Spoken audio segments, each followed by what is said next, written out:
My name is Amy Foreman. I'm the Human Ecosystems Programme Manager at EMBL. So, as Agatha already mentioned, EMBL has launched a new indicative scheme running from 2022 to 2026 called the Moleculars to Ecosystems Programme. So the programme is broken into 6 key themes, which are of significant societal and scientific interest. And these are called transversal themes because they go across all of EMBL's sites, so all of the services and research. And the aim is to connect our expertise to address these challenges. So the programme that I'm working on is Human Ecosystems, and it's co-chaired by Cornelius Gross in Rome, Helen Parkinson at the EBI, and Oliver Stegel in Heidelberg. So all of these themes are chaired by group leaders at EMBL. So what do we mean by human ecosystems? Well, it's well known that certain genetic variants lead to propensity for disease, but the environment also has an impact. And by the environment and environmental exposures, we mean the social, physical, and biological exposures that you experience throughout your life. Physical obviously means pollutants and medication, just to point that out. Individuals respond very differently to the exposures they experience. And this really identifies as a need to understand molecular mechanisms underlying these genotype and environmental interactions and how this leads to particular disease phenotypes. So a lot can be learned from environmental health, and one of the major things that happened in this area was the publication of Rachel Carson's Silent Spring, which I'm sure a lot of you are aware of. And this highlighted that there was a real impact of the insecticide DDT on the environment, mainly in America at the time. But the publication of this book initiated a huge drive for legislation of chemicals, and it's something that's still very important today. And there's increasing concern regarding the impacts of persistent organic chemicals and pollutants and other endocrine disrupting chemicals, which have been well known to have impacts on the environment for a number of years. And it's only now that it's really beginning to be addressed from a human health perspective. So, for example, there are 240 million registered chemicals at the moment, with 10 to 20 million added each year.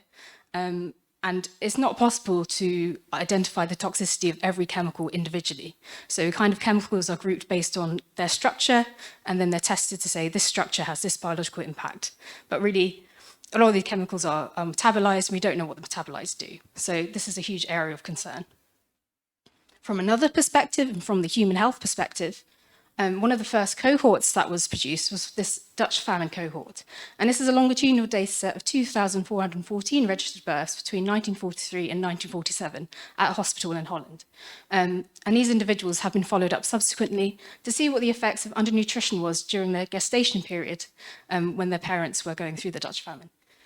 And it's shown that there has been a huge impact throughout these individuals' lives. And it shows that there's been an increase in type 2 diabetes, there's obesity in these individuals, and their offspring actually have higher birth weights compared to those that haven't experienced famine during gestation.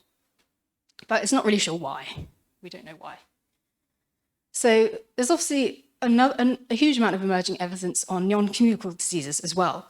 And the World Health Organization, in their latest report, stated that 74% of premature deaths resulted from non-communicable diseases, and the top 4 being cardiovascular disease, cancer, chronic respiratory disease, and diabetes. As an example of the environmental impacts of this, air pollution is one of the key things that have been studied, particularly across Europe and in the context of urban health. And it's been shown that 7 million premature deaths a year are due to air pollution globally, which is a huge amount. In the UK, very recently, within the last 2 years, it's been the first time that a death has been registered to be specifically caused by air pollution. And this was a child in London who died from chronic asthma. And in terms of low middle-income countries, there's also a need for understanding indoor air pollution and the use of gas ovens for cooking, which have been causing a huge amount of problems and leading to a number of diseases. And just to add that exposures all interact, this is just air pollution that I mentioned, but there are obviously multiple other exposures that you're experiencing at the same time. And there's increasing evidence to show that the gut microbiota and the way that the gut metabolizes various exposures also has an impact in how you respond to these conditions. So what can we do? Well, there's been huge progress in genomics, and we have a number of human cohort data sets now, particularly that we've had genomic data, such as the UK Biobank and FinGen, for example. And through these data sets, scientists have been able to establish genome-wide associations between disease and genetic effects. And And Mendelian randomization is now being used to try and understand disease associations. But one of the most exciting things in a genomic context is the development of polygenic risk scores, where you will get your DNA sequence that will give you percentage likelihood of getting a particular disease based on your genomic readout. But the percentage obviously doesn't include environmental impacts, so it may say you have a 80% chance of getting cancer, but the extra 20% is all due to what you've been exposed to throughout your life. So in terms of the exposure context, there's a real need to build into the epidemiology and genomics and link them together. So in the epidemiology field, the study of these exposure interactions is, well, the exposure is called the exposome, and there's a huge exposome community currently in Europe called the European Human Exposome Network. And they've been developing a number of methods to really try and capture exposure information, because as you can imagine, it's very difficult to say this person's been exposed to this much air pollution. You really need to quantify it. And they've been developing various techniques, all the way from satellite data down to very specific mass spectrometry techniques to really quantify the amounts of chemicals that you are exposed to as an individual. And they've also been developing various methods, such as population-level risk prediction models. In line with this, from a molecular understanding, there is a need to connect into the exposure science space and the toxicology community, who have traditionally looked at single exposure molecular effects, such as the ones I talked about previously in terms of chemical risk assessment and how you actually say whether a chemical is harmful or not. So there's a need to try and build this into mixture effects and understanding the various other exposures, not just chemical, but also social and physical as well. And also drive onto this impact on risk assessment. The toxicology community are very linked up with policy, but obviously all of this needs to have an impact on a wider scale as well. So how would this interaction look? How are we going to do this? So firstly, there's an opportunity that we can go from these human cohort data sets that are increasingly being produced and understand exposure and phenotype associations from this, and then use this information to drive follow-up experiments in vitro and in vivo using model organisms and new approach methodologies. So through these genotype and exposure interaction experiments that we can do, we can really define the interactions in these species.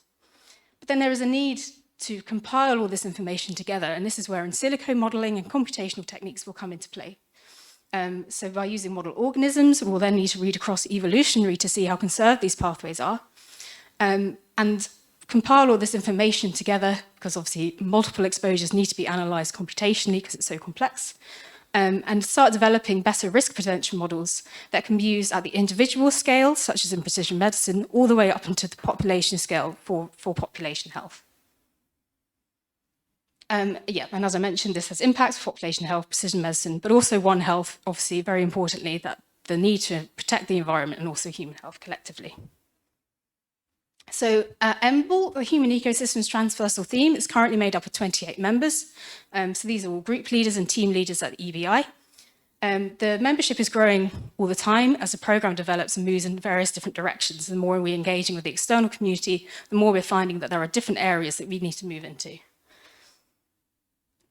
So what expertise is this bringing in? Well, we have a huge amount of genomics expertise, particularly at the EBI, looking at genome-wide association studies and identifying the impact of copy number variants, and this is particularly being done in Ewan Burney's group.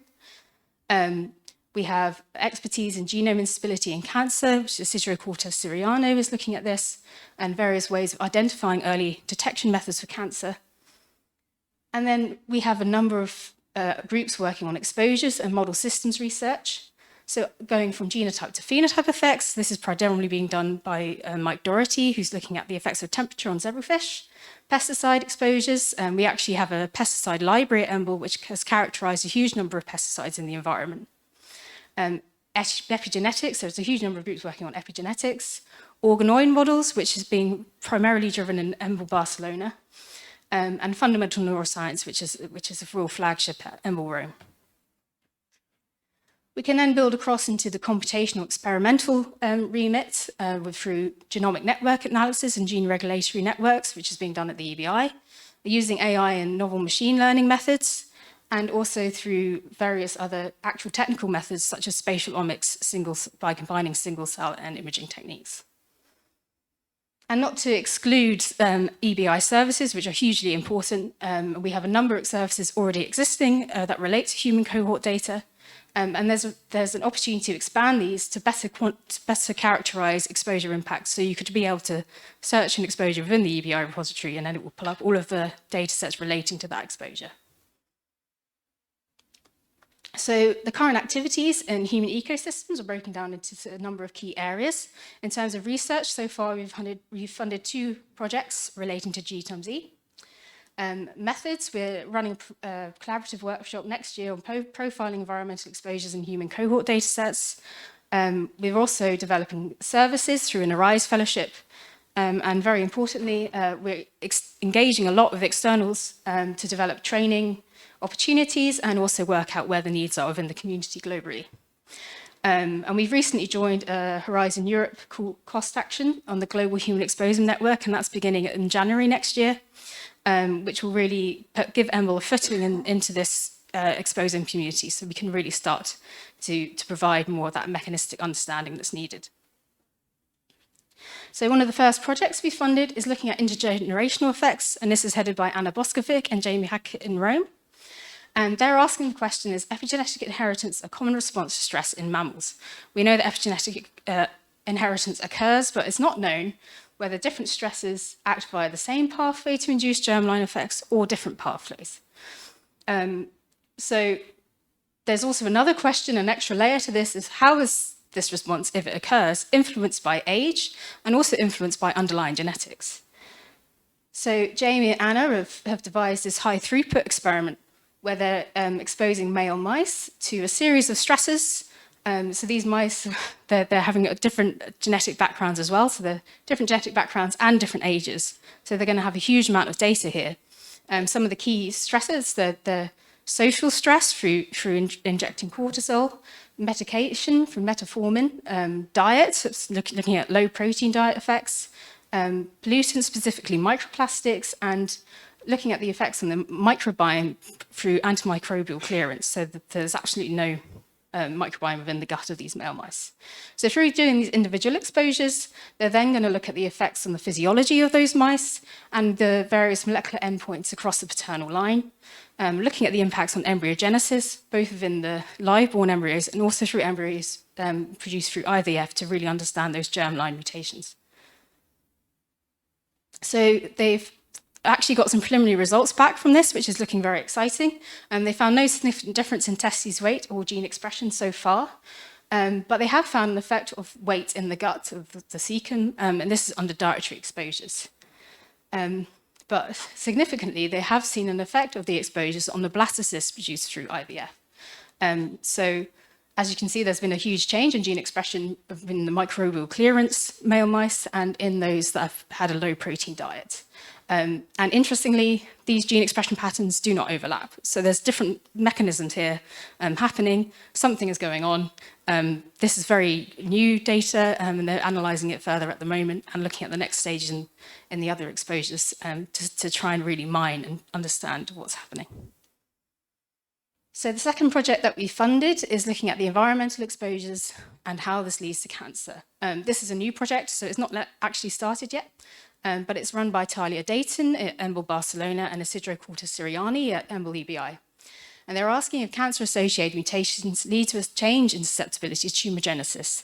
And Talia has generated these really interesting neuroendocrine organoid models. The neuroendocrine cells are found in the proximal lung, but interestingly, these endocrine organoids that she's generated contain all of the key cells that can be found in the lung. So the idea here is to generate a number of these neuroendocrine organoid models, both healthy and those derived from patients, and do a number of exposures to pollutants that are known to be associated with cancer. So interestingly, very recently, it's been shown that genomic mutations that have been linked to causing tumorigenesis, they could be a precursor, meaning that they need an environmental trigger to initiate tumorigenesis rather than being induced by an environmental pollutant. So there's a real need to try and understand this further. And if you're interested in this project, Talia has a postdoctoral fellowship position currently open, which is closing on the 3rd of October. And I'll be very interested to talk to anyone here that wants to hear more about that. So one of the other things I've been working on is on methods development. And this is building on work run by Oliver Stagel, who's got expertise in AI. And he's been developing a technique of using single-cell sequencing data to identify novel genetic variants underlying the immune response.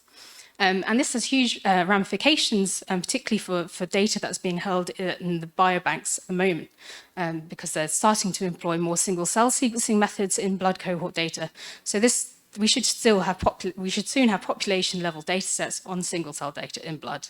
So the questions are, what can we actually take from this? What can we learn about what someone was exposed to just from taking a single blood sample?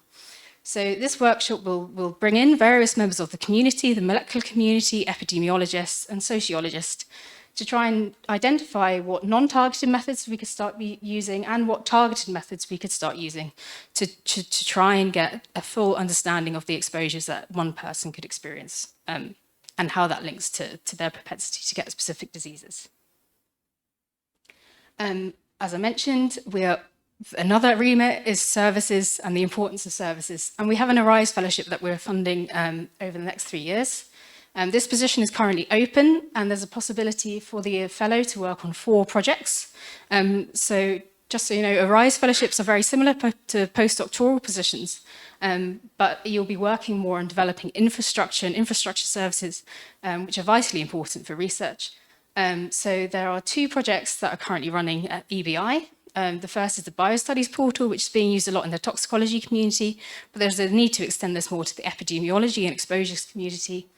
There's AI tool development at EMBL-EBI, spatial genomics for investigating exposure effects, and also extending the PROTVAR database, which is looking at human protein missense variation, and this needs to include the impact of environmental exposures here. So yeah, so that's currently open, closing on the 30th of September. We've been engaging a lot with externals, and we have a publication that's currently in progress towards a molecular understanding of the exposome. I'm very happy to talk to anyone about this, but it basically builds on what I've been discussing earlier. There's a need to connect the toxicology and environmental communities, and this is something we've been doing in the programme. We've been building on networks with the European Human Exposome Network, as well as ASPIS cluster, particularly Precision Tox, and this cluster is working towards reducing animal testing and getting to better human-relevant toxicology testing methods. So there's good opportunities here. One of the final things we've been doing is that we're running a training course next year, exploring gene and environmental exposure interactions to understand human health and disease. This will go all the way from how you identify human cohorts to how you analyze that by finding genotype associations, how you mine these existing data sets to look for exposure effects, and then how you go into identifying molecular mechanisms and genotype and environmental effects. And finally, it will go into what are the actual impacts of this to human populations, looking at human health, risk assessment, and other mechanisms. So yeah, that's open and closing on the 5th of November. And just to summarise, there are multiple opportunities to get involved in human ecosystems transversal theme, and we're very excited to engage with the Latvian community, and I'm very happy to take any questions on this.